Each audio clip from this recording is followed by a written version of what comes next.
Pintar, barang-barang yang berguna yang terdapat pada ayat terakhir surah ini. Namanya surat Al-Ma'un ini diambil dari ayat terakhir dari surat Al-Ma'un. Ya, sekarang nama lain dari surah Al-Ma'un ada 2 nama. Ada 5 nama surat Al-Ma'un itu. Surat Al-Ma'un itu punya 5 nama. Apa? Yang pertama yaitu Ad-Din. Surah Al-Ma'un juga bisa disebut surah Ad-Din. Yang kedua At-Takdzib. Terus yang ketiga surah Al-Yatim karena menjelaskan tentang anak yatim di situ. Terus yang kelima surah Ar-Ra'aita. Ya, kandungannya surah Al-Ma'un ya apa? Ar-Ra'aita allati yukadzibu bid-din. Maka surah Al-Ma'un juga bisa disebut dengan surah Ar-Ra'aita. Yang terakhir yaitu surah Ar-Ra'al-Ladzi.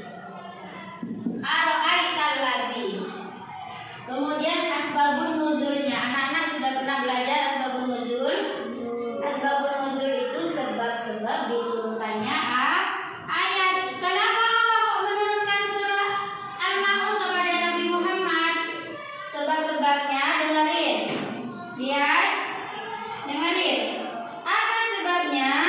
Asbabun nuzul surah Al-Ma'un adalah berkenaan kaum munafik yang hidup di zaman Rasulullah yang rajin beribadah, sholat di hadapan orang-orang mukmin secara riya. Kenapa surah Al-Ma'un kok turun? Karena zaman dahulu, zamannya Nabi Muhammad itu orang-orang mukmin itu rajin sholat, tapi rajin sholatnya itu pamer, riya, sombong. Bukan sholat karena Allah, bukan. Sholatnya cuma ingin dilem. Bagas seumpamane. Bagas sholat di rumah. Kenapa kok sholat? Karena takut sama ibu, takut sama ayah, atau takut dimarahi ibu guru.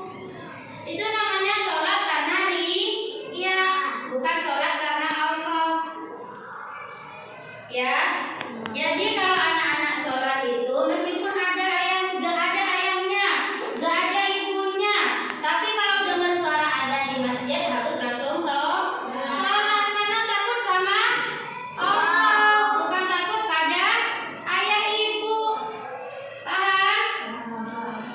Ya, jadi asbabun nuzulnya surah Al-Ma'un yang pertama karena pada waktu itu orang-orang mukmin sholat karena riya. Kemudian jika kaum muslimin tidak ada, mereka meninggalkan sholat. Kayak yang diceritain Bu Guru barusan, kalau tidak dilihat sama orang muslim lainnya, mereka tidak sholat. Karena sholatnya hanya ingin dilihat oleh manusia. Selain itu, mereka enggan memberikan pinjaman kepada kaum muslimin. Gak boleh pinjam-pinjam. Jadi Allah menurunkan surat Al-Ma'un. Kemudian